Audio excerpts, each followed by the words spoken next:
She was only a transport pilot. Nobody special. Just flying cargo. But when enemy fighters attacked her plane, she fought back with impossible skills. The F-35s came to help. Then they heard one word over the radio. Viper. Their hearts stopped. The legend they worshipped was flying that transport. Before you watch full story, comment below from which country are you watching. Don't forget to subscribe for more amazing stories. Captain Sarah Chen walked across the flight line at dawn, carrying her worn flight bag over her shoulder. The morning air smelled like jet fuel and fresh coffee from the operations building. Around her, ground crews moved between the massive transport planes, checking cargo loads and running pre-flight inspections. Nobody looked twice at her. She was just another transport pilot, one of dozens who flew these giant aircraft across oceans and continents, delivering supplies and personnel to military bases around the world. This was her routine now. Wake up at 5 in the morning. Check the mission schedule. Review weather reports. Walk to the flight line. Fly her missions. Come back. Sleep. Repeat. It was predictable, safe, boring. Exactly what she wanted after 10 years of flying fighters where every mission could be her last. In the operations building, she checked in with the mission scheduler, a tired-looking sergeant who barely glanced at her. Morning, Captain Chen. You're on Charlie 79er today. Medical supplies and personnel to Ramstein. Should be straightforward. Thanks, Sergeant, Sarah replied, taking her flight paperwork. She grabbed a cup of coffee from the pot, the cheap military coffee that tasted like burned rubber but kept pilots awake on long flights. Around her, other transport pilots were doing the same thing, preparing for their own missions. Nobody talked about exciting combat stories or dangerous missions. They talked about cargo weights, fuel calculations, weather delays. Boring stuff. Safe stuff. Sarah preferred it that way. She had lived enough excitement for 3 lifetimes. She climbed the ladder into her C-17 Globemaster III, a huge gray aircraft that could carry tanks, helicopters, or 200 soldiers. Today her cargo manifest showed medical supplies, replacement parts for fighter jets, and 36 military personnel heading to an overseas base. Routine work. The kind of mission she flew 3 or 4 times every week. Her co-pilot, Lieutenant Jake Morrison, was already in the right seat, running through the checklist. Morning, Captain, Jake said without looking up. Weather looks good. Should be a smooth flight. Good, Sarah replied, settling into the left seat. She began her own checks, her hands moving automatically across switches and instruments. She had flown this aircraft for 6 years now. Before that, she had flown different transport planes. Her entire career, as far as anyone knew, had been in cargo aviation. Moving supplies. Ferrying troops. Important work, but not glamorous. Not dangerous. Just professional flying that required skill and attention but rarely made anyone's heart race. The ground crew chief appeared at her window, giving her a thumbs up. Everything loaded and secure. Sarah started the massive engines one by one, feeling the power vibrate through the airframe. The tower cleared them for taxi. She guided the heavy aircraft toward the runway, following the painted lines on the concrete. You ever want to fly something faster? Jake asked as they waited for takeoff clearance. He was young, maybe 25, and still excited about aviation. Like fighters? Must be amazing to fly those things. Sarah smiled slightly. Transport flying suits me fine, she said. Fighters are a different world. Different kind of person. Jake nodded. Yeah, I guess. I mean, we're good at what we do. Moving cargo might not be exciting, but somebody's got to do it. And you're one of the best transport pilots on this base. I've heard other pilots talk about how smooth your landings are, even in bad weather. Experience, Sarah said simply. The tower cleared them for takeoff. She pushed the throttles forward, and the C-17 began rolling down the runway, picking up speed. At the right moment, she pulled back on the controls, and the massive aircraft lifted into the morning sky. Smooth. Professional. Exactly what people expected from her. What Jake didn't know, what nobody at this base knew, was that Sarah had 800 hours in F-22 Raptors. She had flown combat missions in 3 different theaters. She had 23 confirmed air-to-air victories, making her one of the most successful fighter pilots in modern history. And before she switched to transports, before she disappeared into the anonymous world of cargo aviation, she had carried a call sign that made other fighter pilots straighten their backs and pay attention. Viper. But that life was gone now. She had left it behind 5 years ago for personal reasons she didn't discuss. Her fighter pilot records were classified, buried in databases that few people could access. She had requested the transfer to transports, and the Air Force had quietly approved it. Now she flew big, slow aircraft full of supplies, and nobody suspected that the calm woman in the left seat had once hunted enemy fighters at supersonic speeds, had defeated some of the best pilots in the world, had written tactical manuals that were still taught at fighter pilot schools. She preferred it this way. Quiet. Simple. No pressure. No life or death decisions every time she went up. Just professional flying, getting cargo from point A to point B, coming home safe. The flight proceeded normally for the first 3 hours. Sarah and Jake traded control back and forth, monitoring instruments, checking weather updates, making small talk. In the cargo bay behind them, the military passengers settled in for the long flight, reading books or sleeping in the uncomfortable webbing seats. Everything was routine. Then Sarah's radio crackled. Attention all aircraft, attention all aircraft. This is Allied Air Command. We have reports of hostile aircraft operating in Sector 7-3. All transport aircraft are advised to alter course and avoid the area. Repeat, hostile aircraft reported in Sector 7-3. Jake looked at Sarah with worry in his eyes. Sector 7-3 was ahead of them, directly on their flight path. Hostile aircraft meant enemy fighters, probably from the regional conflict that had been escalating for the past month. Transport planes like theirs were easy targets, slow and defenseless. We need to reroute, Jake said, already pulling up alternative courses on his navigation display. Sarah studied her instruments, calculating quickly. Any reroute adds 90 minutes to our flight time. We're already near our fuel limits because of the headwinds.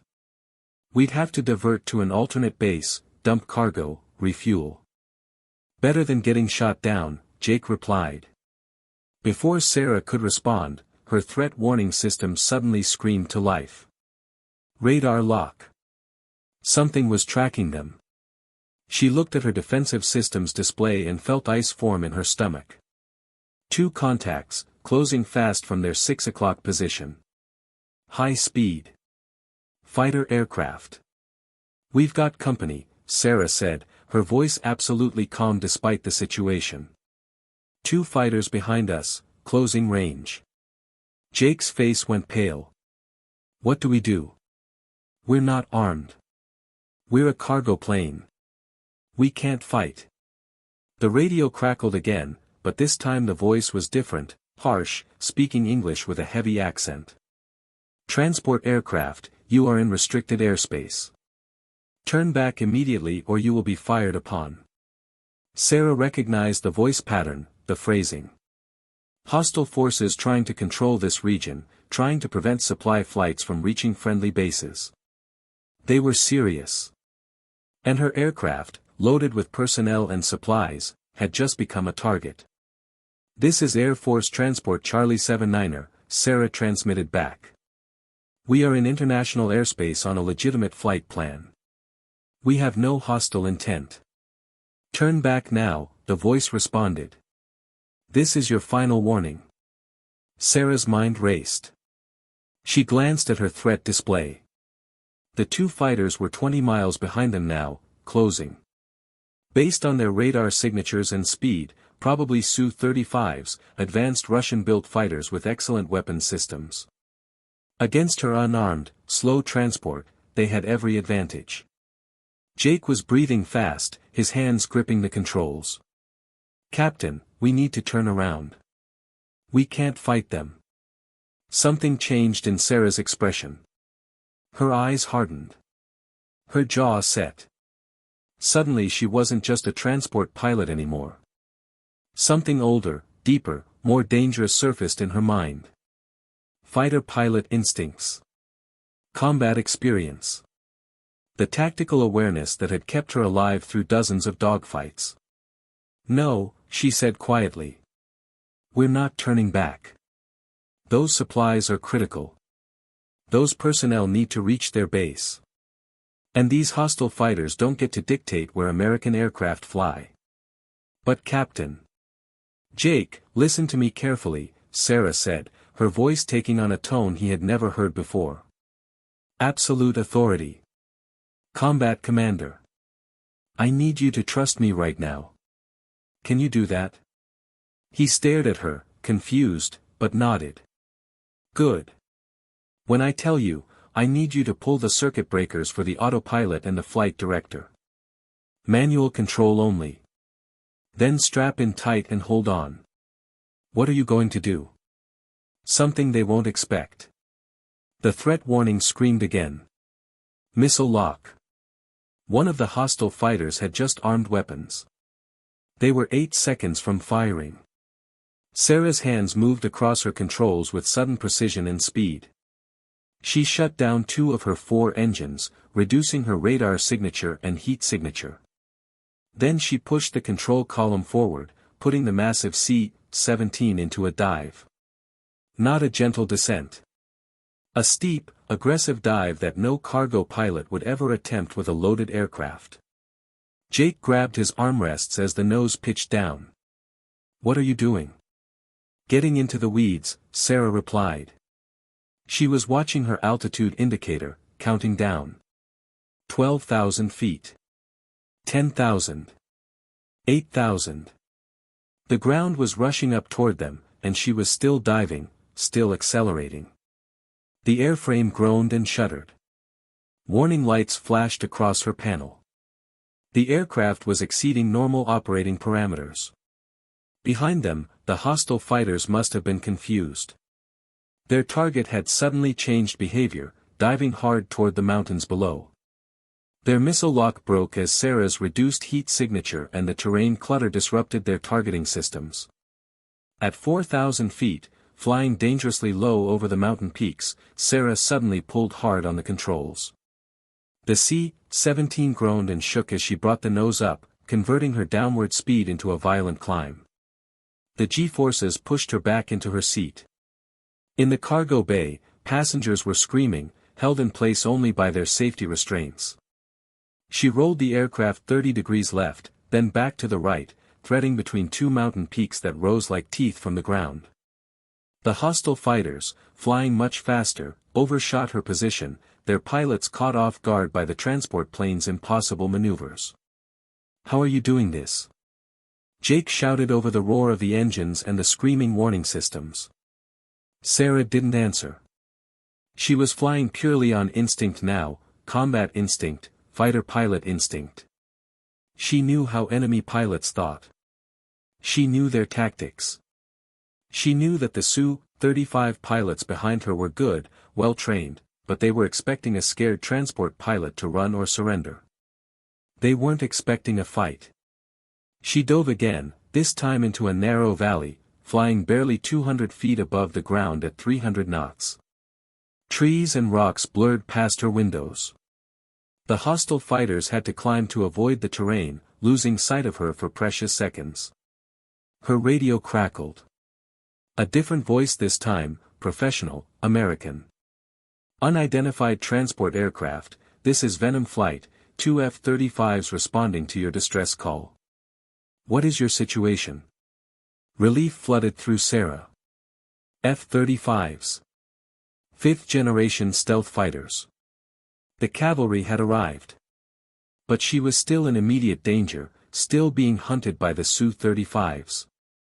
Venom Flight, this is Transport Charlie 79er, Sarah transmitted. I have 2 hostile Su-35s in pursuit, currently trying to force me down. I'm evading at low altitude in the mountain valley, coordinates. She rattled off her position. There was a pause. Then one of the F-35 pilots spoke, and his voice carried surprise. Transport Charlie 79er, did you say evading? You're a cargo plane. What kind of evasion are you performing? The kind that keeps me alive, Sarah replied tersely. She threw the aircraft into a hard bank, following the curve of the valley.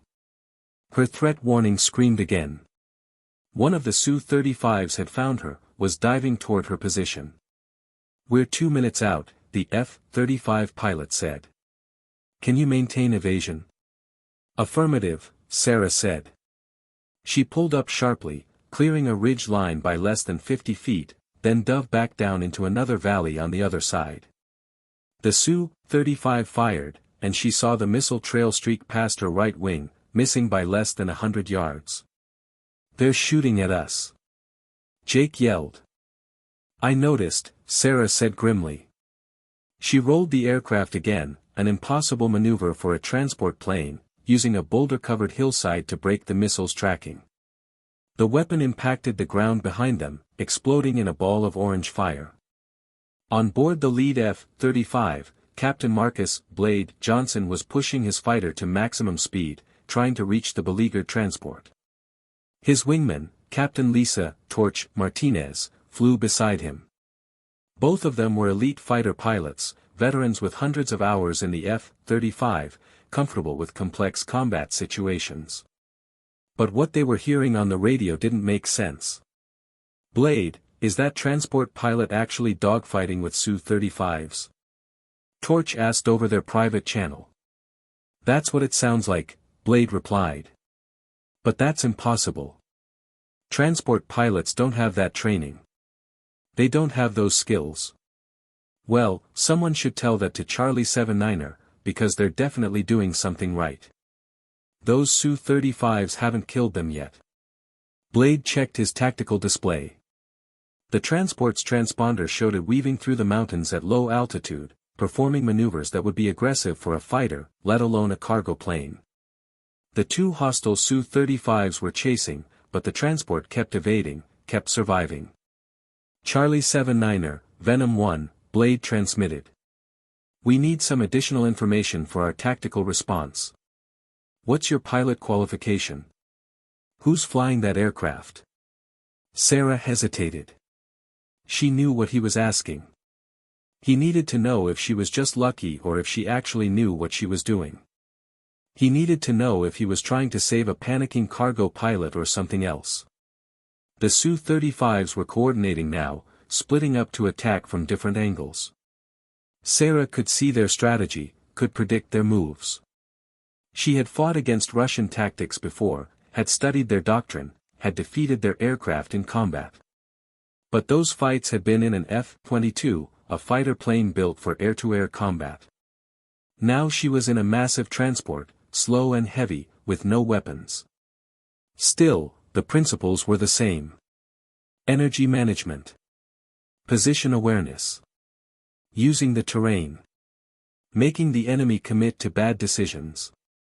She watched her tactical display, reading the enemy's movements like a book she had written herself. The lead Su-35 was trying to force her toward higher altitude where his wingman waited.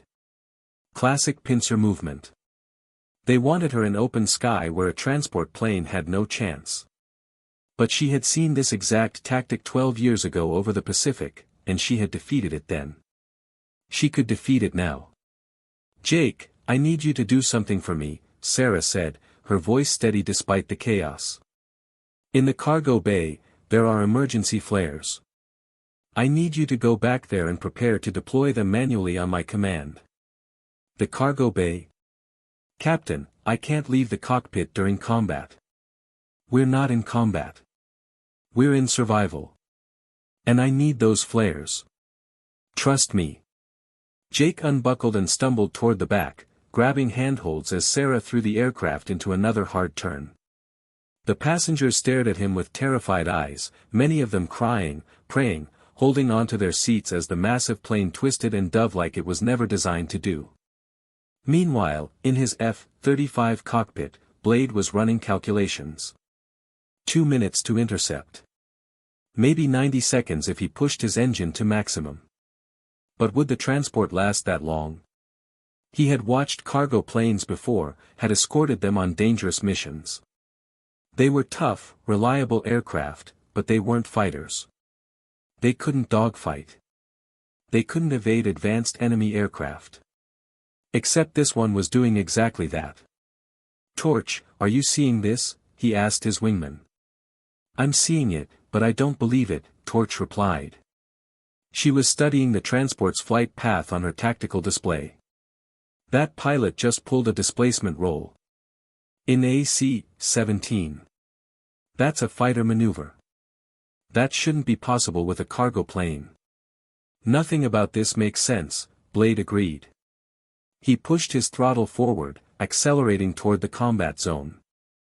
"That transport pilot has skills way beyond normal training." The radio crackled again. Sarah's voice, still calm, still controlled. "Venom 1, be advised, I'm going to deploy countermeasures in 15 seconds. Don't let them confuse your targeting." Blade frowned. Countermeasures. Transport planes carried basic defensive flares, but nothing sophisticated. What was this pilot planning? She pulled the C-17 into another violent maneuver, rolling inverted for a moment to clear a rock formation, then rolling back upright in the next valley. Behind her, one of the Su-35s pulled up hard to avoid crashing, losing his attack position. Jake returned to the cockpit, breathing hard. "Flares are ready, Captain." "Good. When I say now, deploy them all. Every single one." Sarah's eyes tracked the enemy fighters on her display.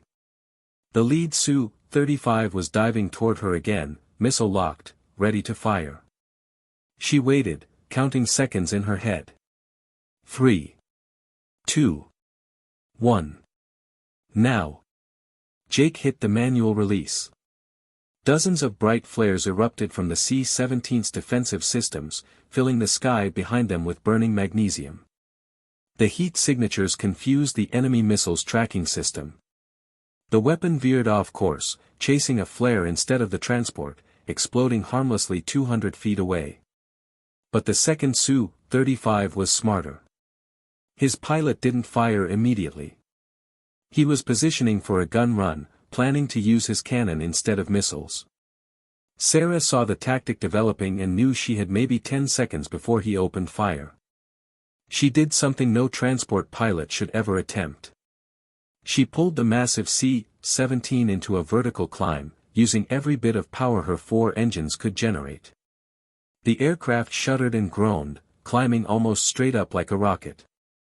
The Su-35 pilot, committed to his gun run, shot past beneath her, his cannon shells missing by a wide margin. At the top of the climb, Sarah rolled the aircraft and dove back down, converting altitude into speed. Her airspeed indicator climbed past safe limits. Warning alarms screamed. But she was building energy, getting faster, making herself a harder target. "Venom 1, Charlie 79er, Sarah transmitted, breathing hard now. Pilot qualification." She paused, making a decision that would change everything. "My call sign is Viper." There was absolute silence on the radio. Complete, shocked silence that lasted 5 full seconds. Then Blade's voice came back, and it was completely different now. Not professional concern for a cargo pilot. Absolute shock. Reverence. "Say again, Charlie 79er. Did you say Viper?" "Affirmative, Venom 1. Call sign Viper." In his cockpit, Blade felt his hands go numb. Viper. Every fighter pilot in the Air Force knew that call sign. It was legendary. The pilot who had revolutionized air-to-air tactics. The ace who had 23 kills. The ghost who had disappeared from fighter aviation 5 years ago, and nobody knew where she had gone. And she had been flying cargo planes all this time. Hiding in plain sight. Flying supplies while possessing skills that made her one of the most dangerous combat pilots alive.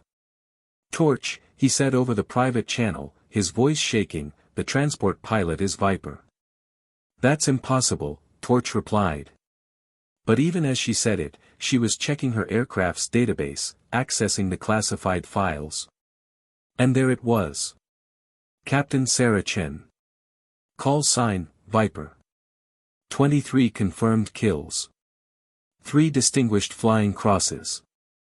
The Silver Star. Fighter weapons school instructor.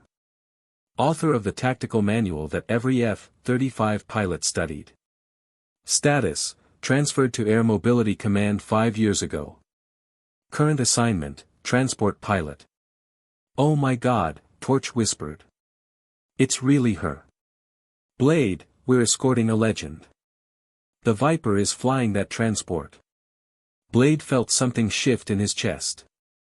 He had joined the Air Force because of pilots like Viper.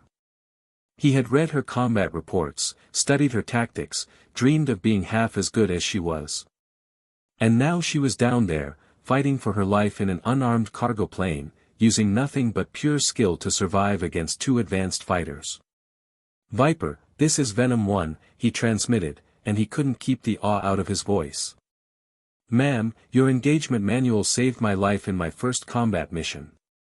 It's an honor to be supporting you. Save the fan club for later, Venom 1, Sarah replied, but there was the hint of a smile in her voice. I'm still being shot at. Understood, ma'am. We're coming in hot. 45 seconds. On the ground, in air command centers across the region, the call sign, Viper, triggered alerts in classified databases. Suddenly screens were lighting up with information.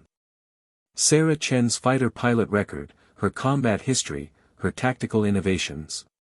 Senior officers were gathering around displays, watching the real-time data feed from the engagement. A 2-star general grabbed a radio. Get me direct comms with Venom Flight. I want to know everything about this situation. His aide pointed at the screen. Sir, you need to see this. Viper just executed a high-G barrel roll. In AC-17. That aircraft isn't rated for that kind of stress. She's flying it like a fighter, the general said quietly. After 5 years in transports, she's still flying like a fighter pilot. Another officer leaned over. Sir, we're getting reports from multiple bases. Everyone wants to know if it's really her. The Viper. Social media is already lighting up with rumors. Lock it down, the general ordered. I don't want this story getting out until we know the full situation. But someone get me her file. I want to know why the best fighter pilot we ever had has been flying cargo for 5 years. Within minutes, Sarah's complete service record appeared on the screens. Her 23 kills. Her 3 distinguished flying crosses. Her Silver Star for Valor. The classified mission where she had single-handedly defended a strike package against 8 enemy fighters and won. And then, 5 years ago, a simple transfer request to Air Mobility Command. No explanation. No detail. Just a request to leave fighters and fly transports.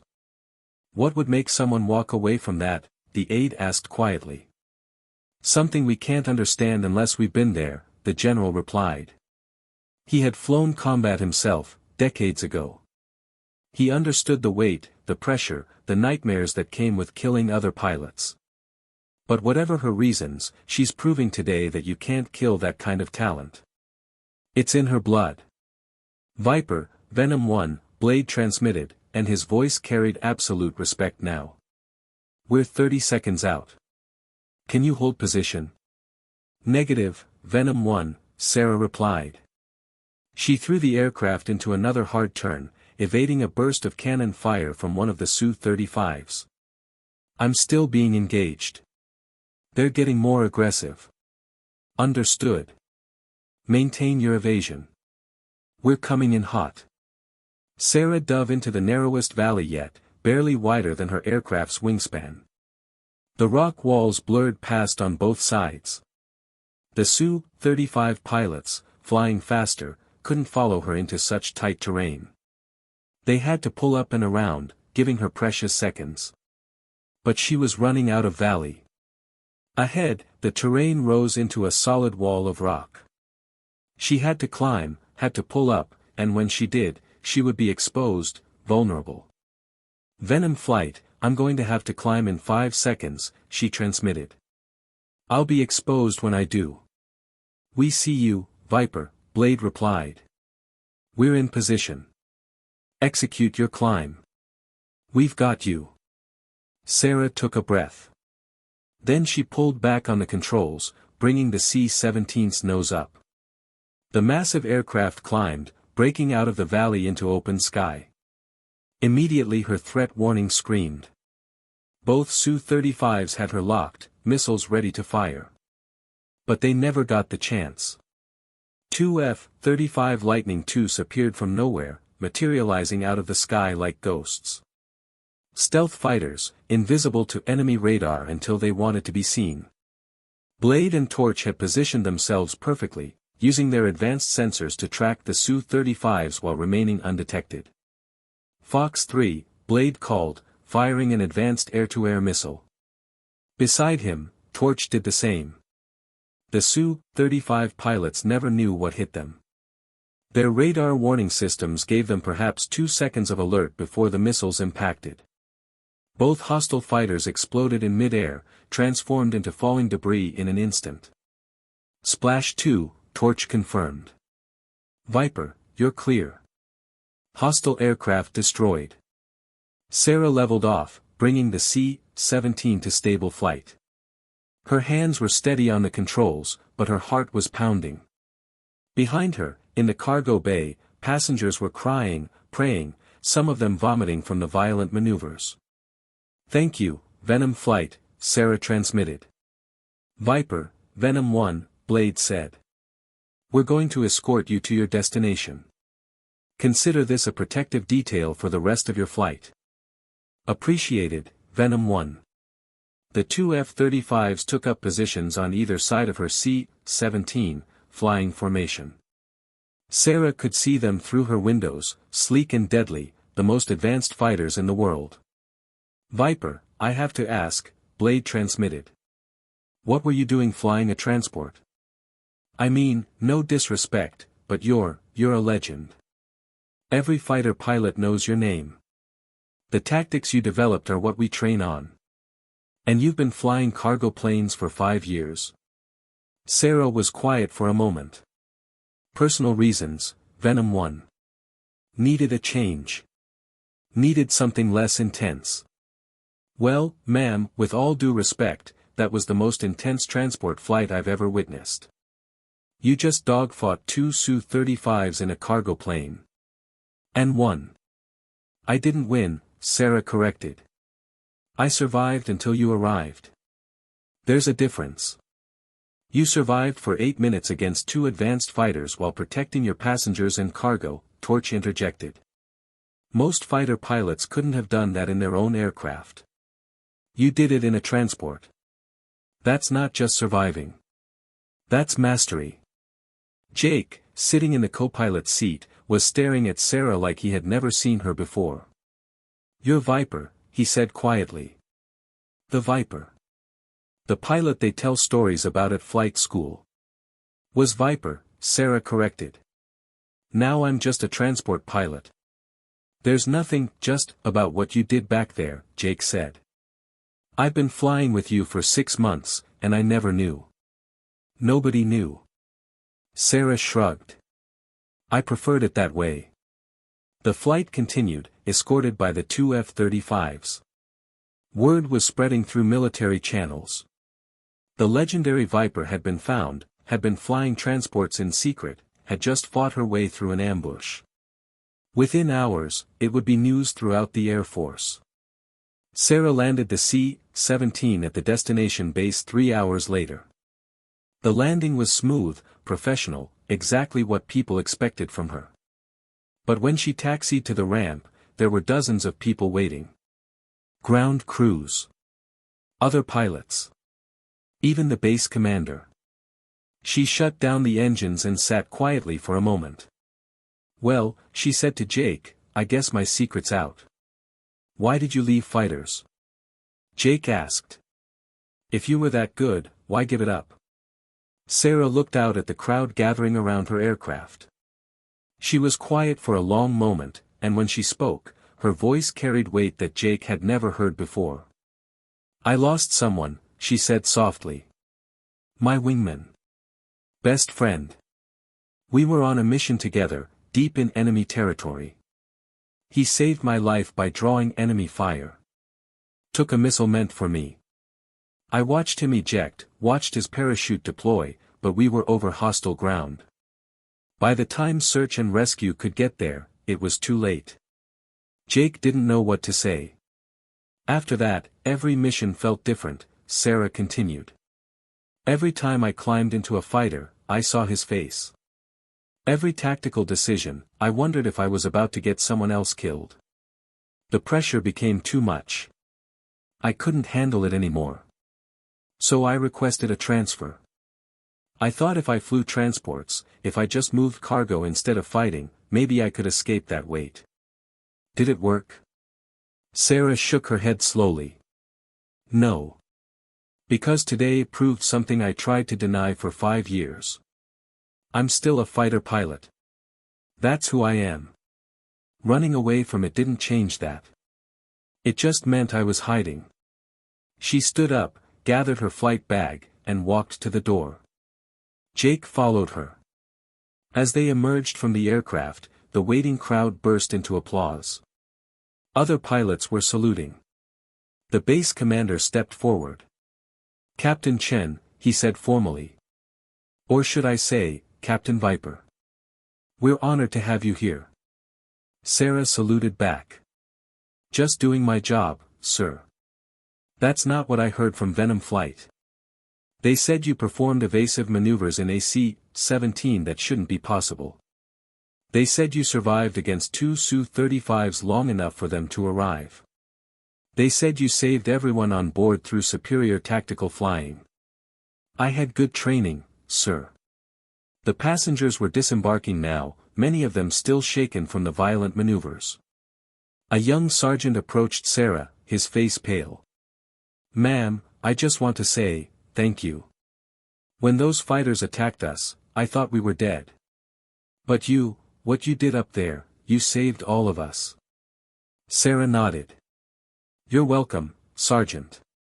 Get some rest." More passengers came forward, wanting to thank her, to shake her hand, to tell her she was a hero.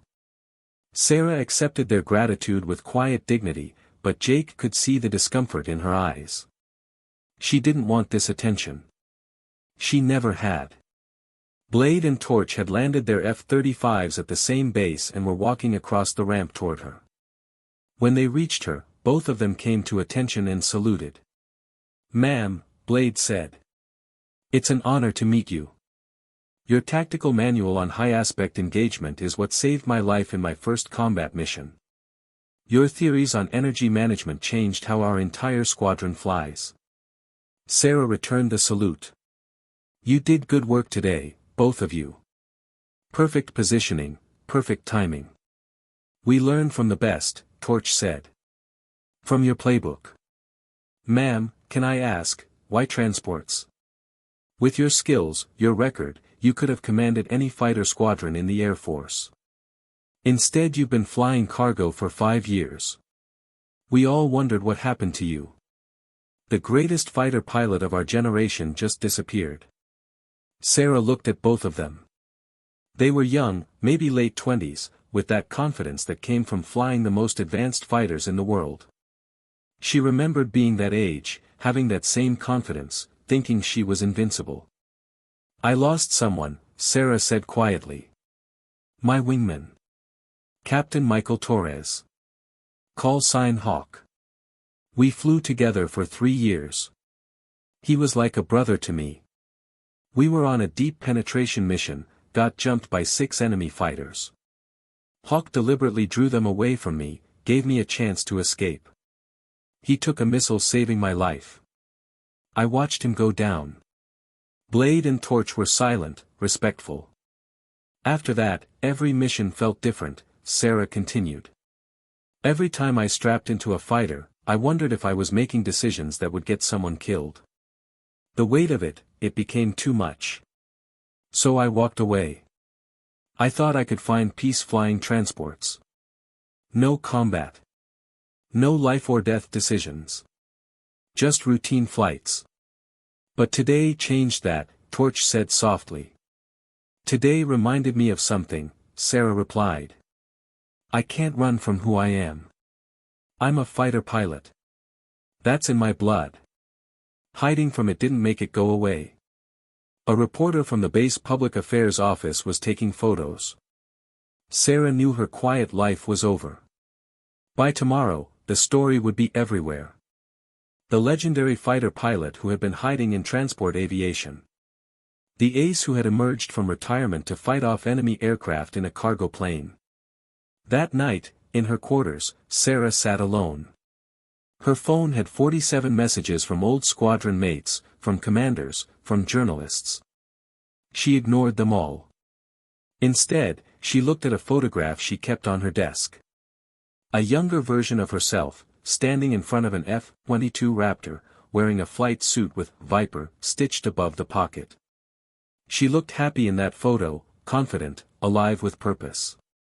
She had walked away from that life because it had consumed her, because she had needed peace. And for 5 years, she had found it in transport aviation. Quiet flights. Routine work. No life or death decisions. But today had reminded her of something she had tried to forget. She was still a fighter pilot. The skills were still there, sharp and ready. The tactical mind hadn't dulled. The instincts hadn't faded. She had just been hiding them, pretending they didn't exist.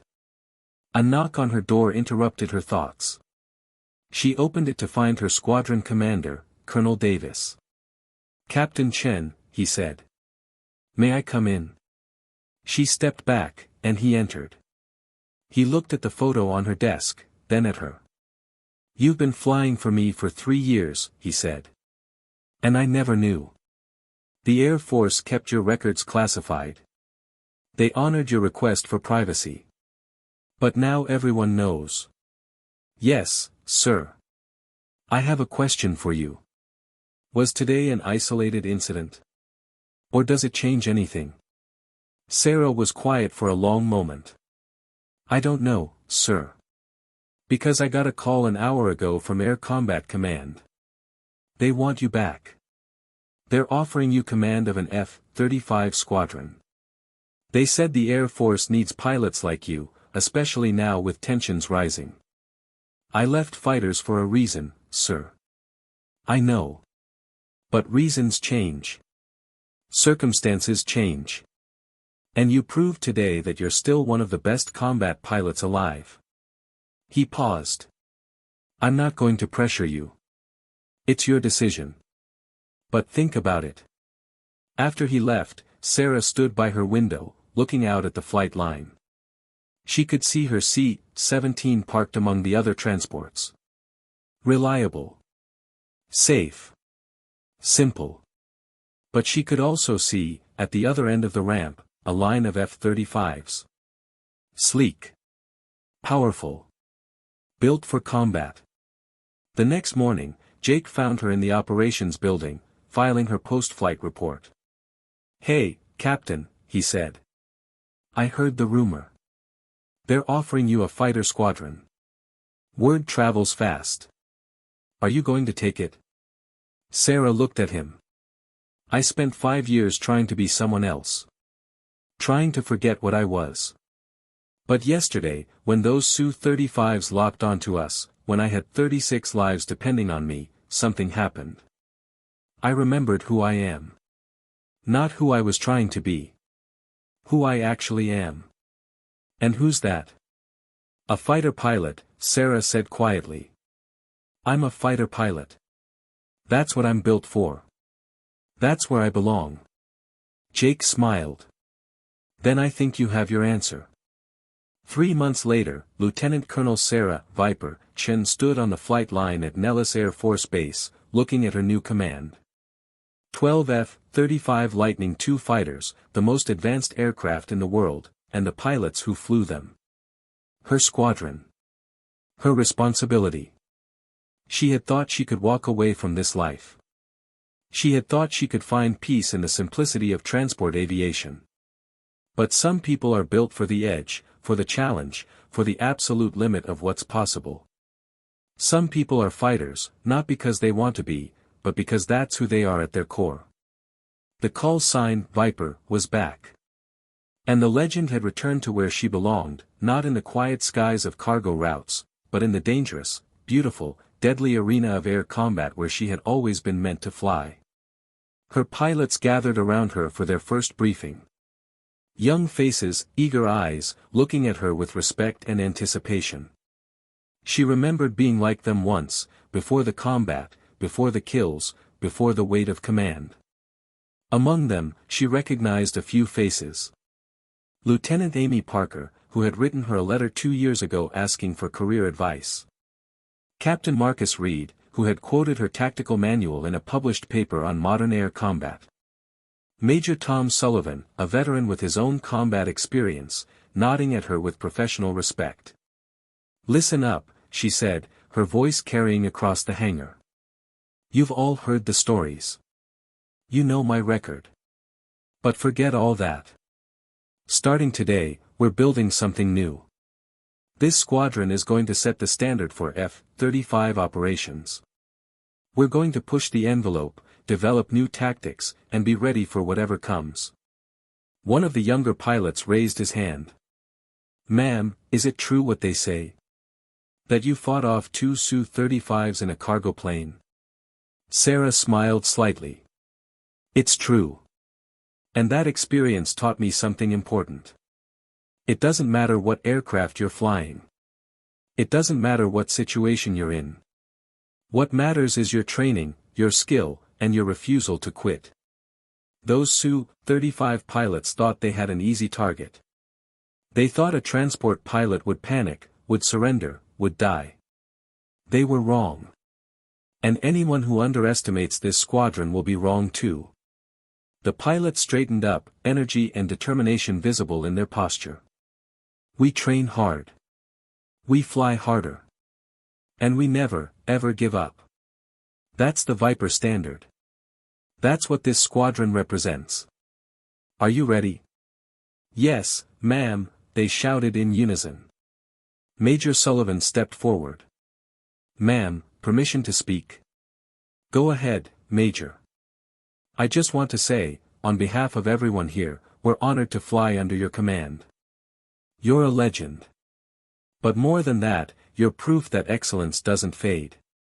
5 years away from fighters, and you still had what it takes when it mattered. That gives us all something to aspire to." Sarah looked at them, these young fighters, and felt something she hadn't felt in 5 years. Purpose. Drive. The absolute certainty that she was exactly where she needed to be. She had tried to leave this life behind. But some calls are too strong to ignore.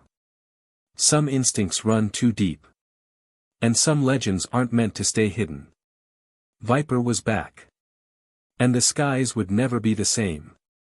The sun rose over the flight line as Sarah walked toward her personal F-35, her name already painted below the canopy, her call sign, Viper, displayed proudly on the fuselage. She climbed the ladder, settled into the cockpit, and felt the familiar embrace of a fighter aircraft around her.